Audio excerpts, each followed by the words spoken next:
তারকা চিহ্নিত প্রশ্ন 20, মাননীয় সদস্য মোহাম্মদ আবুল কালাম, কুমিল্লা 9। আপনি প্রশ্নটি পাঠ করে উত্থাপন করুন। বিসমিল্লাহির রহমানির রহিম। মাননীয় স্পিকার, আপনাকে ধন্যবাদ। মাননীয় স্পিকার, মাননীয় প্রধানমন্ত্রী কর্তৃক উত্তর দানের জন্য আমার তারকা চিহ্নিত প্রশ্ন নম্বর 20 মহান জাতীয় সংসদে উত্থাপন করছি।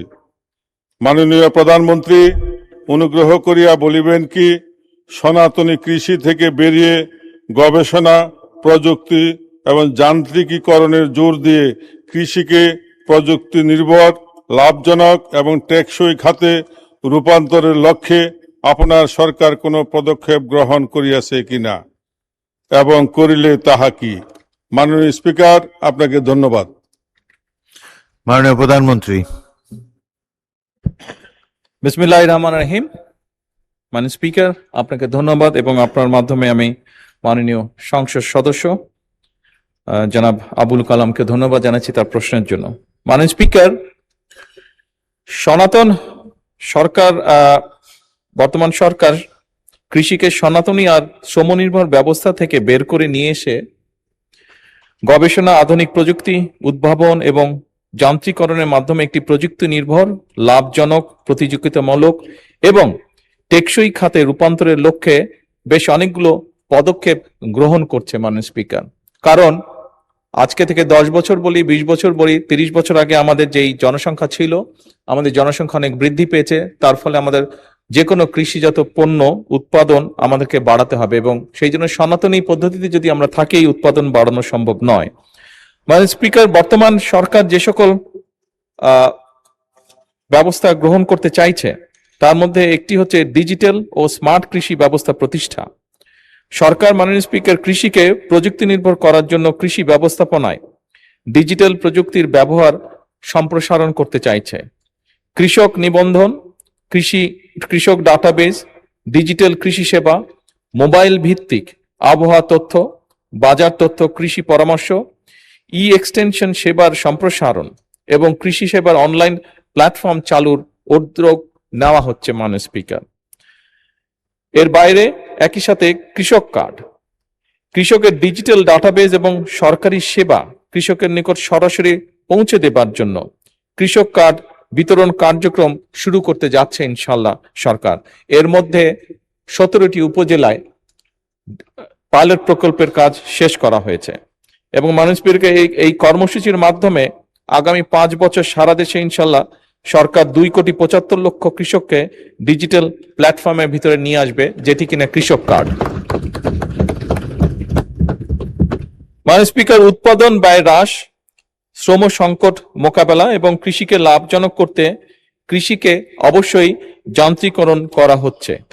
যন্ত্রের ব্যবহার কৃষিতে বাড়ানোর চেষ্টা করা হচ্ছে। একই সাথে সরকার কৃষিতে রিমোট সেন্সিং, কৃত্রিম বুদ্ধিমত্তা বা AI, internet of things, drone প্রযুক্তি, জিআইএস, স্যাটেলাইট তথ্য, বিগ ডাটা এবং আধুনিক তথ্য প্রযুক্তির ব্যবহার সম্প্রসারণের উদ্যোগ গ্রহণ করছে।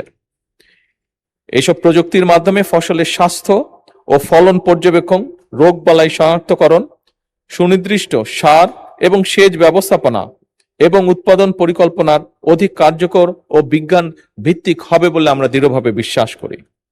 মাননীয় স্পিকার, আধুনিক প্রযুক্তি এবং তথ্য নির্ভর প্রিসিশন এগ্রিকালচার চালু করে উৎপাদন যে খরচ সেটি কমানো এবং কৃষকের আয় বৃদ্ধি করা অন্যতম একটি লক্ষ্য আমাদের। সুষম, নিরাপদ ও পুষ্টি নিশ্চিত করার লক্ষ্যে যথোপযুক্ত প্রণোদনার মাধ্যমে কৃষি খাতকে পুনর্বাসন এবং বিকশিত করারও পরিকল্পনা রয়েছে। একই সাথে মাননীয় স্পিকার, দেশের কোন এলাকায় কোন সময় কোন ফসল ভালো হবে, কি পরিমাণ সার লাগবে, আবহাওয়ার পূর্বাভাস ইত্যাদি সংক্রান্ত পরামর্শ প্রদান করা হচ্ছে এবং এটিকে আরো অর্গানাইজ করা হবে কৃষক কার্ডের মাধ্যমে। সরকার রাসায়নিক সারের উপরে নির্ভরতা কমিয়ে জৈব সার, বায়ো ফার্টিলাইজার এবং পরিবেশ বান্ধব কৃষি প্রযুক্তির ব্যবহার বৃদ্ধি করারও উদ্যোগ গ্রহণ করেছে। জলবায়ু পরিবর্তনের প্রভাব মোকাবেলায় কৃষিকে জলবায়ু স্মার্ট এবং অভিযোজন সক্ষম খাতে রূপান্তর করা হবে।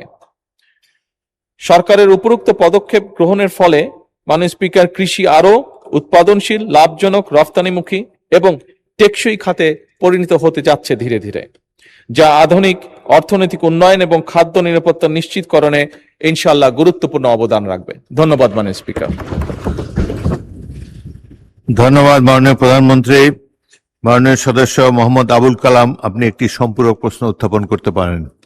মাননীয় স্পিকার, আপনাকে ধন্যবাদ। আমার প্রশ্নের তথ্যবহুল উত্তর দানের জন্য আমি মাননীয় প্রধানমন্ত্রীকে আন্তরিক ধন্যবাদ সহ কৃতজ্ঞতা জানাচ্ছি। মাননীয় স্পিকার, আমাদের জাতীয় অর্থনীতি ও দৈনন্দিন জীবনে কৃষির অবদান অপরিসীম। কৃষি আমাদের খাদ্য নিরাপত্তা সহ জিডিপিতে গুরুত্বপূর্ণ অবদান রেখে চলছে। এই উপলব্ধি থেকে মাননীয় প্রধানমন্ত্রী দেশনায়ক জনাব তারেক রহমান কৃষি ও কৃষকের কল্যাণে বহুমাত্রিক পদক্ষেপ সমূহ ইতিমধ্যে সারা দেশে প্রশংসিত হচ্ছে। মাননীয় স্পিকার, পরিসংখ্যান ব্যুরোর সর্বশেষ ফসল পরিসংখ্যান জরিপে বলেছে, দেশের কৃষিতে নীরবে বদলে যাচ্ছে আবাদ চিত্র। একদিকে যেমন কমছে খাদ্যশস্য ধানের আবাদ, অন্যদিকে ক্রমশই বেড়ে চলছে তামাকের চাষ পরিধি। এই মাননীয় প্রবণতা সদস্য, দীর্ঘমেয়াদে মাননীয় সদস্য প্রশ্ন করুন, সরাসরি প্রশ্ন করুন, কারণ আরো অনেকে প্রশ্ন করতে চায়। এমত অবস্থা মাননীয় প্রধানমন্ত্রীর নিকট আমার সম্পূরক প্রশ্ন, কৃষকদের জন্য লাভজনক বিকল্প খাদ্য অর্থকরী ফসলের বাজার নিশ্চিত করার মাধ্যমে কৃষকদের তামাক চাষের প্রতি নির্ভরতা কমাতে সরকার কোনো পদক্ষেপ গ্রহণ করবেন কিনা এবং করিলে তাহা কি? মাননীয় স্পিকার, আপনাকে ধন্যবাদ। মাননীয় প্রধানমন্ত্রী।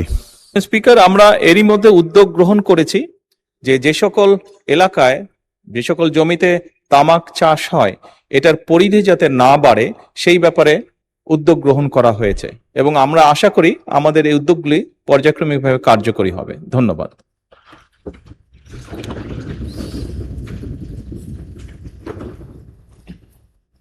একটি সম্পূরক প্রশ্ন করতে পারেন মোসাম্মদ শাম্মী আক্তার, মহিলা আসন 22। মাননীয় স্পিকার, আপনাকে ধন্যবাদ। অ্যাকচুয়ালি আমি শিক্ষার উপরে প্রশ্নটা করতে চাচ্ছিলাম। মাননীয় প্রধানমন্ত্রী, আপনার ঘোষণা অনুযায়ী সারা দেশে প্রাইমারি স্কুল শিক্ষার্থীদের স্কুল ড্রেস প্রদানের যে পরিকল্পনা রয়েছে, তাতে হবিগঞ্জ 4 নির্বাচনী এলাকার চুনারুঘাট ও মাধবপুর উপজেলা অন্তর্ভুক্ত করা হইবে কিনা, হইলে তাহা কবে নাগাদ? ধন্যবাদ আপনাকে। মাননীয় প্রধানমন্ত্রী, এটা তো অন্য প্রশ্ন, যেই এটা সম্পূরক প্রশ্ন তো হলো না। স্পিকার, যেহেতু আমাদের একজন সংসদ সদস্য প্রশ্নটি জিজ্ঞেস করেছেন, আমি সংক্ষিপ্তভাবে উত্তরটা দিচ্ছি। জি, দেন উত্তর।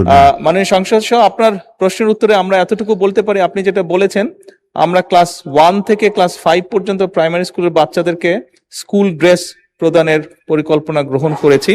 একই সাথে আমরা তাদেরকে স্কুল ব্যাগও দিব। এবং আপনি আপনার এলাকার কথা উল্লেখ করেছেন, আমি যতটুকু বুঝতে পেরেছি।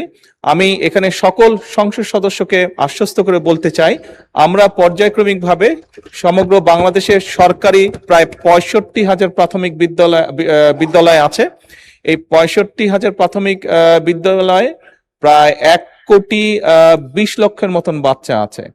আমরা পর্যায়ক্রমিকভাবে ক্লাস 1 থেকে 5 পর্যন্ত 1,20,00,000 বাচ্চাকেই আমরা এইটার ভেতরে, এই পরিকল্পনার ভিতরে নিয়ে আসবো পর্যায়ক্রমে।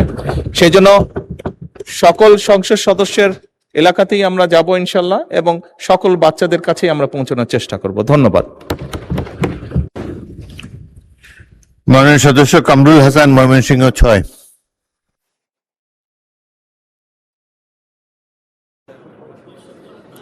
সালাম আলাইকুম।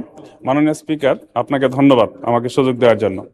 আমি আমার নির্বাচনী এলাকা ময়মনসিংহ 6 ফুলবাড়িয়ায় প্রচুর পরিমাণে লেবু, আনারস এবং কাঁঠাল উৎপাদন হয় এবং বিশাল একটা বাজার সেখানে। তো আমি মাননীয় প্রধানমন্ত্রীর নিকট আমার জিজ্ঞাসা হচ্ছে, এটা জাতীয় অর্থনীতিতে গুরুত্বপূর্ণ ভূমিকা পালন করতে পারে যদি সেখানে একটি কৃষিভিত্তিক শিল্পাঞ্চল গড়ে তোলা যায়। আমি মাননীয় স্পিকার, আপনার মাধ্যমে মাননীয় প্রধানমন্ত্রীর কাছে জানতে চাচ্ছি যে ফুলবাড়িয়ায় এরকম একটি শিল্পাঞ্চল, কৃষিভিত্তিক শিল্পাঞ্চল প্রতিষ্ঠা করা হবে কিনা। ধন্যবাদ মাননীয় স্পিকার। মাননীয় প্রধানমন্ত্রী। ধন্যবাদ মাননীয় স্পিকার। মাননীয় সংসদে আপনাকে ধন্যবাদ আপনার এই প্রশ্নটির জন্য। আপনার ওখানে আপনি যে বলেছেন আনারস, আপনার নিশ্চয়ই খেয়াল আছে বেশ ক বছর আগে একটি আনারসের ইন্ডাস্ট্রি করা হয়েছিল ওখানে, জানেন বোধহয় আপনি, বাট বিভিন্ন কারণে সেটি সাপোর্ট না পাওয়ার কারণে বন্ধ হয়ে গিয়েছে। আমরা উদ্যোগ গ্রহণ করছি বিভিন্ন মিল কারখানা যেগুলো বন্ধ আছে সেগুলোকে চালু করার জন্য, এবং কৃষি খাতে যে মিল ফ্যাক্টরি আছে সেগুলোকে আমরা চেষ্টা করছি আবার চালু করার জন্য। এটি গেল একটি।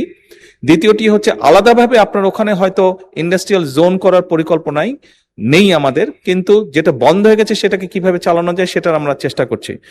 আপনি নিশ্চয়ই খেয়াল করেছেন এই কিছুদিন আগে আমি যে চীন সফরে গিয়েছিলাম, সেই চীন সফরে আমরা একটি তাদের সাথে চুক্তি স্বাক্ষর করেছি।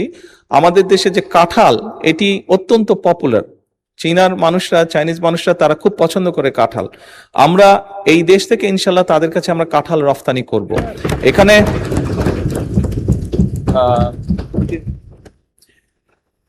এখানে আরেকটি কথা মাননীয় স্পিকার আমি প্রসঙ্গক্রমে বলি। এখানে চীনের যাবার আগে আমি মালয়েশিয়াতে গিয়েছিলাম এবং মালয়েশিয়ান প্রধানমন্ত্রী জনাব আনোয়ার ইব্রাহিম কথা প্রসঙ্গে আমাকে জানিয়েছেন ওনাদের ওখানে একটি ফল হয় দুরিয়ান, দেখতে অনেকটা কাঁঠালের মতন, কাঁঠালের কাজিন। কথা প্রসঙ্গে উনি আমাকে জানিয়েছেন যে মালয়েশিয়া প্রতি বছর চায়নাতে $1 বিলিয়ন দুরিয়ান এক্সপোর্ট করে। তো তারা যদি পারে নিশ্চয়ই ইনশাল্লাহ কাঁঠালও আমরা পারবো এক্সপোর্ট করতে, এবং কাঁঠাল এক্সপোর্টের মাধ্যমে আমরা নিশ্চয়ই ইনশাল্লাহ বড় একটি বৈদেশিক মুদ্রা অর্জন করতে সক্ষম হব। ধন্যবাদ মাননীয় স্পিকার। তারকা চিহ্নিত প্রশ্ন 21, প্রশ্নটি করেছিলেন এসকে আজিজুল বারী, খুলনা 4। তিনি অনুপস্থিত। তার পরিবর্তে প্রশ্নটি উত্থাপন করবেন ABM মোশাররফ হোসেন, পটুয়াখালী। ধন্যবাদ মাননীয় স্পিকার। আমি ABM মোশাররফ হোসেন, পটুয়াখালী 4 সংসদ সদস্য, খুলনা 4 থেকে নির্বাচিত সংসদ সদস্য এসকে আজিজুল বারীর পক্ষে মাননীয় প্রধানমন্ত্রীর কাছে আমি প্রশ্নটি উত্থাপন করছি। মাননীয় প্রধানমন্ত্রী অনুগ্রহ করিয়া বলিবেন কি, ক, বিগত আওয়ামী লীগ সরকারের আমলে দেশের শেয়ার মার্কেটের ধারাবাহিক পতনের প্রধান কারণগুলি কি কি ছিল? শেয়ার মার্কেটের ধারাবাহিক পতন ঘটাইয়া হাজার হাজার বিনিয়োগকারীদের নিঃস্ব করিবার জন্য যাহারা দায়ী তাহাদের চিহ্নিত করা সহ তাদের বিরুদ্ধে আইনানুগ ব্যবস্থা গ্রহণের পরিকল্পনা সরকারের আছে কি না? এবং খ, শেয়ার মার্কেটের স্থিতিশীলতা ফিরাইয়া আনা সহ বিনিয়োগকারীদের আস্থা পুনরুদ্ধারের জন্য সরকার কি কোনো কার্যকরী পদক্ষেপ গ্রহণ করবেন? করিলে তাহা কি? ধন্যবাদ মাননীয় স্পিকার। মাননীয় প্রধানমন্ত্রী। ধন্যবাদ মাননীয় সংসদ সদস্য আপনাকে আপনার প্রশ্নের জন্য। বিগত স্বৈরাচার ফ্যাসিবাদ সরকারের আমলে দেশের শেয়ার বাজারের ধারাবাহিক পতনের কারণ উদ্ঘাটনের লক্ষ্যে বিভিন্ন সময় বিভিন্ন বিশেষজ্ঞ, বিনিয়োগকারী সংগঠন এবং বিভিন্ন তদন্তকারী সংস্থার কার্যক্রম পরিচালনা করেছে। পরিচালিত কার্যক্রমে শেয়ার বাজারের ধারাবাহিক পতনের পিছনে কতগুলো কারণ আমরা পেয়েছি, কারণ সক্রিয় ছিল। কারণগুলি নিম্নরূপ, যেমন বাজার কারসাজি এবং কৃত্রিমভাবে শেয়ারের দাম বাড়ানো কমানো। এরপরে কিছু কোম্পানির IPO ও বন্ড ইস্যুতে বিভিন্ন রকম অনিয়ম। এরপর নিয়ন্ত্রক সংস্থা দীর্ঘমেয়াদী দুর্বল তদারকি এবং সময় মতন ব্যবস্থা গ্রহণ না করা। এরপরে কর্পোরেট সুশাসনের ঘাটতি এবং আর্থিক তথ্যের স্বচ্ছতার অভাব। এরপর প্রাতিষ্ঠানিক বিনিয়োগকারীদের সীমিত অংশগ্রহণ এবং বাজার আস্থার সংকট। এরপর নীতিগত অসঙ্গতি এবং বিনিয়োগকারীদের মধ্যে অনিশ্চয়তা। এরপর পুঁজিবাজার বান্ধব কর নীতির অভাব। মাননীয় স্পিকার, ধারাবাহিকভাবে শেয়ার মার্কেটের পতন ঘটিয়ে হাজার হাজার বিনিয়োগকারীদের নিঃস্ব করার জন্য যারা দায়ী তাদের চিহ্নিত করা সহ তাদের বিরুদ্ধে আইনানুগ ব্যবস্থা গ্রহণে বর্তমান সরকার পরিকল্পনা গ্রহণ করেছে। ইতিমধ্যে শেয়ার মার্কেটের কেলেঙ্কারি অভিযোগ দুদক কর্তৃক অনুসন্ধান কার্যক্রম পরিচালনা করা হয়েছে, যার প্রেক্ষিতে কতিপয় ব্যক্তিকে চিহ্নিত করে মালামাল সহ তাদের বিরুদ্ধে আইনানুগ ব্যবস্থা গ্রহণ করা হয়েছে। মামলা সহ তাদের বিরুদ্ধে আইনানুগ ব্যবস্থা গ্রহণ করা হয়েছে। এছাড়া শেয়ার মার্কেট কেলেঙ্কারির সাথে আরো অন্যান্য যে সকল ব্যক্তি প্রতিষ্ঠান জড়িত কিনা তা উদ্ঘাটনের কার্যক্রম চলমান রয়েছে। মাননীয় স্পিকার, ইতিমধ্যে শেয়ার মার্কেট কারসাজি, অনিয়ম ও দুর্নীতিগ্রস্ত ব্যক্তি এবং প্রতিষ্ঠানের বিরুদ্ধে Bangladesh securities and exchange commission কর্তৃক শাস্তিমূলক ব্যবস্থা হিসাবে 1,497 কোটি টাকা অর্থদণ্ড আরোপ করা হয়েছে। এছাড়া দায়ী বিভিন্ন প্রতিষ্ঠান এবং ব্যক্তিদের চিহ্নিতকরণে গঠিত তদন্ত কমিটির গঠন এবং প্রদত্ত প্রতিবেদনের ভিত্তিতে ব্যবস্থা গ্রহণের জন্য দুর্নীতি দমন কমিশনে প্রেরণ করা হয়েছে। মাননীয় স্পিকার, বর্তমান সরকার শেয়ার মার্কেটের স্থিতিশীলতা ফিরিয়ে আনা সহ বিনিয়োগকারীদের আস্থা পুনরুদ্ধারের জন্য বদ্ধপরিকর। সরকার ইতিমধ্যে বিনিয়োগকারীদের আস্থা বৃদ্ধিতে সুশাসন, স্বচ্ছতা, জবাবদিহিতা, পণ্যের বৈচিত্র্যকরণের মাধ্যমে বাজারের গভীরতা বৃদ্ধি, বিনিয়োগ শিক্ষার প্রসার ইত্যাদির মাধ্যমে উন্নত এবং টেকসই পুঁজিবাজার গঠনের উদ্যোগ গ্রহণ করেছে। মাননীয় স্পিকার, আপনি যদি গতকাল বা আজকের পত্রপত্রিকা খেয়াল করে থাকবেন, দেখবেন যে ধীরে ধীরে পুঁজিবাজারের অবস্থার পরিবর্তন ঘটছে এবং এটি ভালো করছে ধীরে ধীরে। মাননীয় স্পিকার, যে সকল কর্মসূচি এর মধ্যে অগ্রাধিকার দেওয়া হয়েছে তার দুই একটি আপনার সামনে আমি উল্লেখ করতে চাই। যেমন বিনিয়োগকারীদের আস্থা বৃদ্ধিতে সুশাসন, স্বচ্ছতা, জবাবদিহিতা নিশ্চিতকরণের লক্ষ্যে সরকার 4 জুন 2026 তারিখে পুঁজিবাজার বিষয়ে দক্ষ এবং অভিজ্ঞতা সম্পন্ন একজন চেয়ারম্যান ও 3 জন কমিশনারকে বাংলাদেশ সিকিউরিটিজ অ্যান্ড কমিশনের নিয়োগ প্রদান করেছে। নতুন কমিশন দায়িত্ব গ্রহণের পরপরই বাজারে বিদ্যমান ফ্লোর প্রাইস প্রত্যাহার করেছে।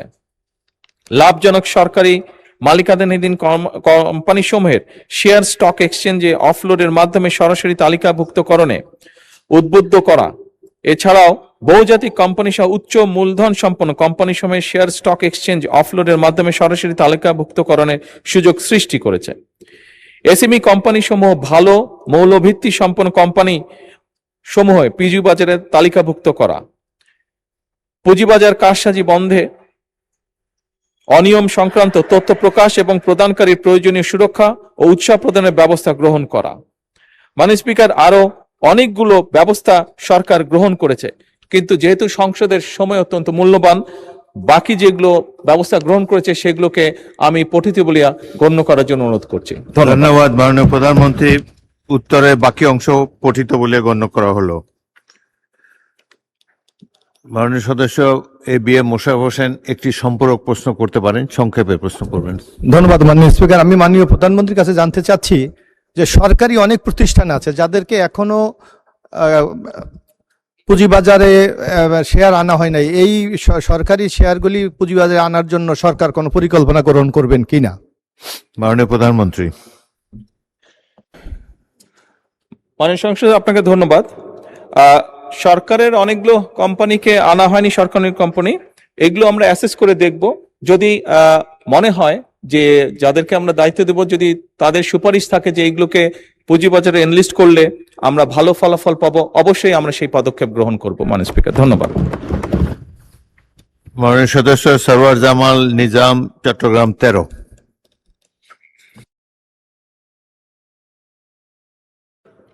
আপনাকে অশেষ ধন্যবাদ। মাননীয় স্পিকার, আপনি জানেন দেশনেত্রী বেগম খালেদা জিয়ার সময় চট্টগ্রামকে বাণিজ্যিক রাজধানী ঘোষণার সাথে সাথে চট্টগ্রামও একটা পুঁজিবাজারের খোলা হয়েছে, স্টক এক্সচেঞ্জ খোলা হয়েছে।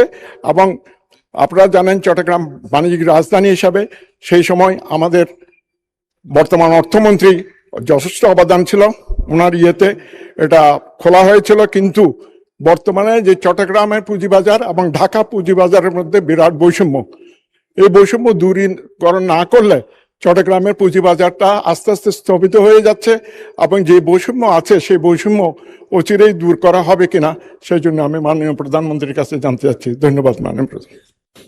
মাননীয় প্রধানমন্ত্রী, চট্টগ্রাম এবং ঢাকার বৈষম্য দূর হবে কিনা? ধন্যবাদ মাননীয় স্পিকার, এবং আপনার মাধ্যমে আমি মাননীয় সংসদ সদস্যকে ধন্যবাদ জানাচ্ছি তার প্রশ্নের জন্য। উনি যেই শব্দটি উল্লেখ করেছেন ওনার প্রশ্নে, বৈষম্য, মাননীয় স্পিকার, এই সরকারের অন্যতম একটি মূল লক্ষ্যই হচ্ছে সমাজের বা দেশের বিভিন্ন জায়গায় বিভিন্ন ক্ষেত্রে যেখানে যেখানে বৈষম্য আছে, যার জন্য মানুষ বিভিন্নভাবে ডিপ্রাইভ হচ্ছে, সেই বৈষম্যকে দূর করা। এবং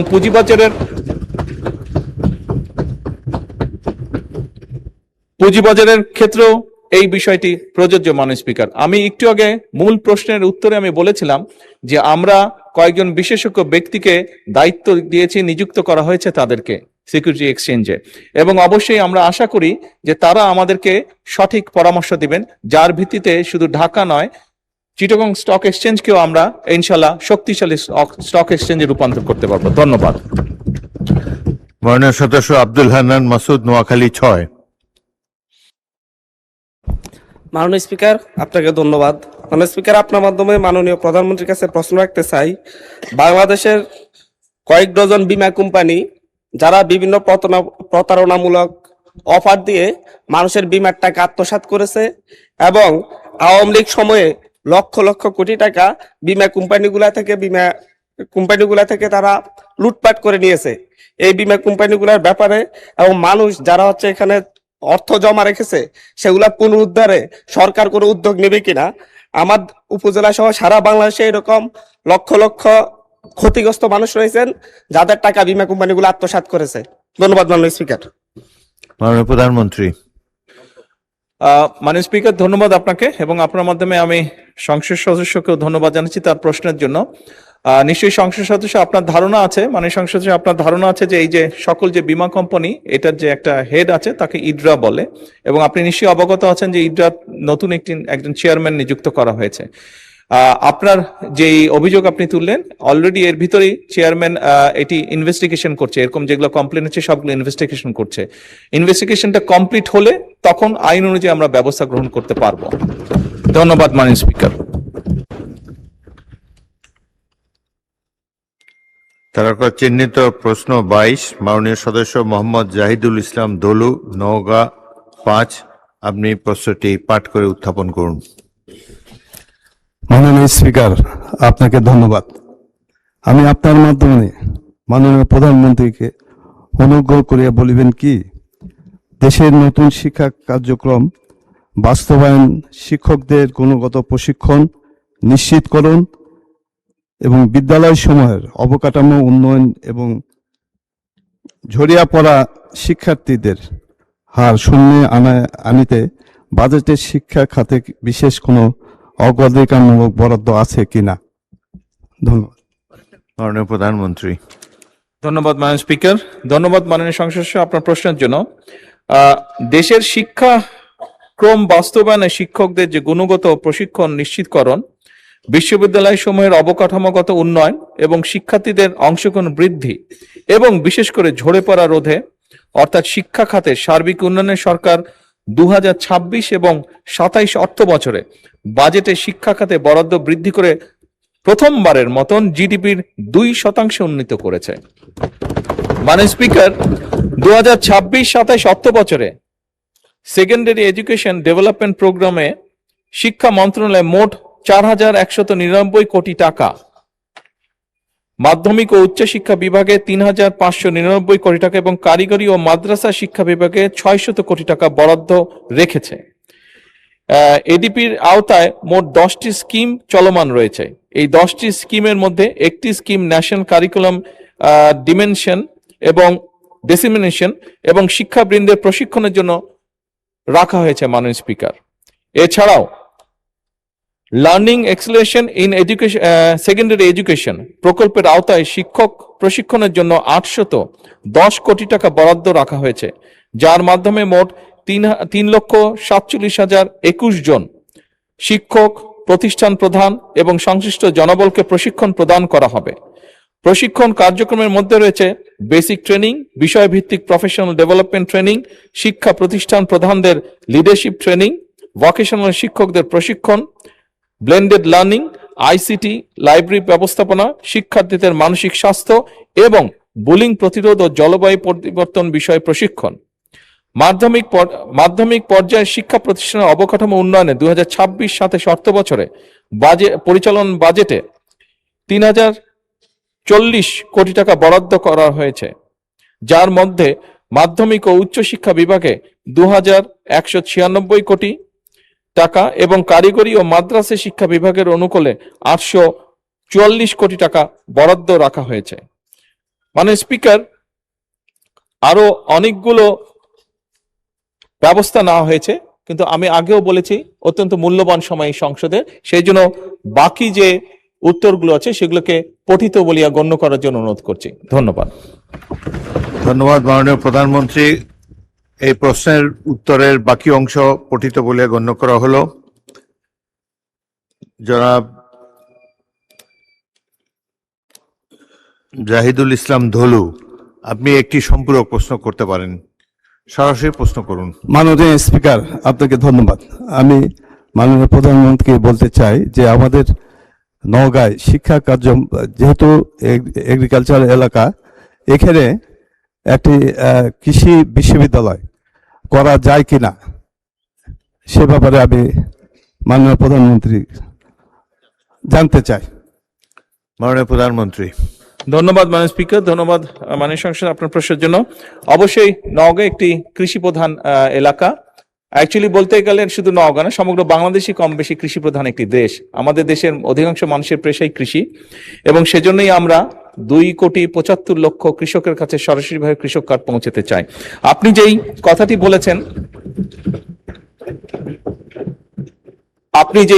বলেছেন, আপনি আপনার অবস্থান থেকে আপনি যদি সরকারের কাছে আমাদের সরকারের কাছে, শিক্ষা মন্ত্রণালয়ের কাছে বা কৃষি মন্ত্রণালয়ের কাছে যদি আপনি একটি আবেদন দেন এই উপলক্ষে, আমরা বিষয়টি অবশ্যই পরিচালনা করব এবং যদি সম্ভব হয় অবশ্যই সেখানে আমরা এই প্রতিষ্ঠানটি স্থাপন করব। ধন্যবাদ। মোহাম্মদ আবুল হাসনাত, কুমিল্লা 4। ধন্যবাদ মাননীয় স্পিকার। মাননীয় প্রধানমন্ত্রীকে ধন্যবাদ জানাচ্ছি সেকেন্ডারি এডুকেশন ডেভেলপমেন্ট প্রোগ্রাম হাতে নেওয়ার জন্য, একই সাথে সাথে learning acceleration programme in secondary education হাতে নেওয়ার জন্য। মাননীয় স্পিকার, আপনার মাধ্যমে আমার প্রশ্নটি হচ্ছে, একটা বিশ্ববিদ্যালয়ের শিক্ষার্থী অথবা যারা চাকরি প্রার্থীরা যখন প্রাথমিক বিদ্যালয়ে শিক্ষক হিসাবে চাকরি করতে যান, তখন সেখানে 11,000 টাকা বেসিক দিয়ে শুরু করেন বর্তমান প্রেক্ষাপটে। অর্থাৎ এই চাকরিটা হচ্ছে 13 গ্রেডের চাকরি এবং 3য় শ্রেণীর। একজন যখন সেকেন্ডারি এডুকেশনে চাকরি করতে যান তখন বেসিক বেতন পান 16,000 টাকা। এটা 10ম গ্রেডের এবং 2য় শ্রেণীর চাকরি। আমাদের দেশের প্রাথমিক শিক্ষা এবং মাধ্যমিক শিক্ষা এই দুইটা হচ্ছে ফিডার ইনস্টিটিউশন। আমরা যদি ভালো শিক্ষার্থী ফিডার ইনস্টিটিউশন থেকে আমরা টারশিয়ারিতে পাঠাতে পারি, তাহলে সেখানে একটা রিসার্চ বেসড আমরা একটা আউটকাম পাবো। মাননীয় প্রধানমন্ত্রীর কাছে আমার প্রশ্ন, বর্তমান বাস্তবতায় 11,000 টাকা বেসিক এবং 16,000 টাকা বেসিক দিয়ে এই আসলে শিক্ষক হতে আগ্রহ নিয়ে এসে এখানে আসলে দিন শেষে সার্ভাইভ করা খুব কঠিন হয়ে যায়। সেজন্য প্রাথমিক এবং মাধ্যমিক শিক্ষকদের বর্তমান প্রেক্ষাপটে, আপনিও বিদেশে দীর্ঘদিন থেকে এসেছেন, আপনি সেখানে শিক্ষা প্রতিষ্ঠানগুলো দেখেছেন, সেই বাস্তবতায় আমরা এই ফিডার ইনস্টিটিউশনগুলোর শিক্ষকদের মান উন্নয়নের জন্য, তাদের বেতন বৃদ্ধির জন্য, যাতে করে বেশি বেশি মানুষ বা শিক্ষার্থী এই ধরনের চাকরিগুলো করতে আগ্রহী হয়, সেটার জন্য আপনার বিশেষ কোনো পরিকল্পনা রয়েছে কিনা সেটি জানতে চাচ্ছি মাননীয় স্পিকার। মাননীয় প্রধানমন্ত্রী। মাননীয় স্পিকার, আপনাকে ধন্যবাদ এবং জনাব হাসনাত আপনাকেও ধন্যবাদ আপনার প্রশ্নের জন্য। আপনি নিশ্চয়ই খেয়াল করেছেন এই বাজেট সেশনে আপনি উপস্থিত ছিলেন, এবং আমার এই প্রথম প্রশ্ন যেটা ছিল মূল প্রশ্ন, সেখানে আমি বলেছি যে এই বাজেটে টোটাল জিডিপি 2% আমরা শিক্ষার জন্য রেখেছি। এবং শুধু তাই নয়, আমাদের যেটি পরিকল্পনা আছে, আমরা পরিকল্পনা মতন যদি আগাতে পারি, ইনশাল্লাহ আমরা শিক্ষা খাতে বাজেট 5 বছর শেষে 5% নিয়ে যেতে চাই। এবং অবশ্যই এগুলো আমরা যখন দেখেছি, স্বৈরাচারের সময় শুধু বিল্ডিং হয়েছে কিন্তু হিউম্যান রিসোর্সের কোনো উন্নতি হয় নাই। আমি আপনার সাথে সম্পূর্ণ একমত যে আমরা যদি আমাদের প্রাইমারি এবং সেকেন্ডারি এই শিক্ষকদেরকে যদি আমরা সঠিকভাবে ট্রেনিং দিতে না পারি, কিন্তু শুধু ট্রেনিং না, ট্রেনিং এর সাথে তাদেরকে তাদের সম্মানীয় যদি বৃদ্ধি করতে না পারি, তাহলে অবশ্যই আমরা প্রত্যাশা করি না যে তারা ভালো কিছু ডেলিভার করতে পারবেন। আমাদের তাদেরকে প্রশিক্ষণ দেওয়ার যেরকম কর্মসূচি রয়েছে, প্রশিক্ষণ দেওয়ার যেরকম পরিকল্পনা রয়েছে, বোথ সেকেন্ডারি অ্যান্ড প্রাইমারি, একই সাথে পর্যায়ক্রমিক ভাবে আমরা যাতে তাদের সম্মানীয় বৃদ্ধি করতে পারি। আমরা অনেক সময় দেখি যে প্রাইমারি স্কুলের টিচাররা, এই সংসদে দাঁড়িয়েও আমি বলেছি যে অনেক সময় আমরা এখনো দেখি যে প্রাইমারি স্কুলের শিক্ষকরা তাড়াতাড়ি করে ক্লাস করিয়ে হয়তো আরেকটি সেকেন্ড একটি কোনো জবে অথবা কৃষিকার্যে যেটাই হোক একটি সেকেন্ড জবে তাকে যেতে হয়, তা না হলে তার জন্য সংসার চালানো কষ্টকর হয়ে যায়। সেকেন্ডারি স্কুলের ক্ষেত্রে আমরা অনেক শিক্ষকের ক্ষেত্রেই দেখেছি এরকম ঘটনা ঘটে। এই কাজটি যাতে তাদের না করতে হয় এবং তারা যাতে সঠিকভাবে তাদের সময় এবং তাদের মেধা শিক্ষার্থীদের পেছনে ব্যয় করতে পারেন, সেই জন্য তাদের সম্মানই বাড়ানো প্রয়োজন বলে আমরাও মনে করি এবং পর্যায়ক্রমিকভাবে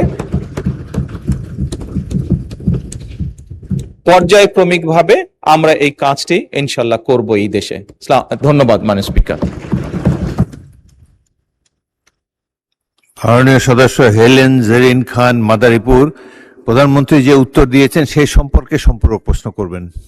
মাননীয় স্পিকার, আপনাকে ধন্যবাদ। মাননীয় প্রধানমন্ত্রীর কাছে আমার প্রশ্ন হলো, যখনই বিএনপি ক্ষমতায় আসে তখনই দেখা যায় নারীর উন্নয়ন, নারী শিক্ষা, নারী জাগরণে যুগান্তকারী ভূমিকা রাখে। এবারও আমরা দেখেছি মাননীয় প্রধানমন্ত্রী, বিশেষ করে দেশনেত্রী বেগম খালেদা জিয়া ম্যাট্রিক এবং ইন্টারমিডিয়েট পর্যন্ত যে অবৈতনিক শিক্ষা ব্যবস্থা চালু রেখেছিলেন সেটা আবার ডিগ্রি পর্যন্ত নিয়ে গিয়েছেন। সেই জন্য ব্যক্তিগতভাবে ধন্যবাদ দিচ্ছি। আমি যে প্রশ্নটি করতে চাই মাননীয় প্রধানমন্ত্রীকে, মাননীয় প্রধানমন্ত্রী, আমি 91 থেকে 96 পর্যন্ত এদেশের সর্ববৃহৎ মহিলা কলেজ ইডেন বিশ্ববিদ্যালয় কলেজের নির্বাচিত ভিপি ছিলাম এবং সেই সময় আমি মাননীয় শিক্ষামন্ত্রী এবং মাননীয় প্রধানমন্ত্রী দেশনেত্রী বেগম খালেদা জিয়ার সাথে আমি কথাও বলেছিলাম এবং সেই সময় অসংখ্য দেশনেত্রী বেগম খালেদা জিয়ার নেতৃত্বে ইডেন কলেজকে বিশ্ববিদ্যালয় করবার জন্য সকল প্রস্তুতি সম্পূর্ণ হয়েছিল। শুধুমাত্র রাজনৈতিক অস্থিরতার কারণে ওই সময় ডিক্লারেশনটা দেওয়া হয় নাই।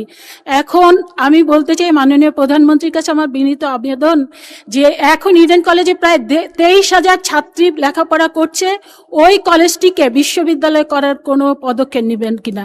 এই ব্যাপারে মাননীয় স্পিকার আপনারও সমর্থন চাচ্ছি, কারণ আপনার সহধর্মিনী মহিষী নারী বিশিষ্ট শিক্ষাবিদ দিলারা হাফিজ আপা ওই কলেজের প্রিন্সিপাল ছিলেন, কাজে আপনি ওই ব্যাপারে অবগত আছেন।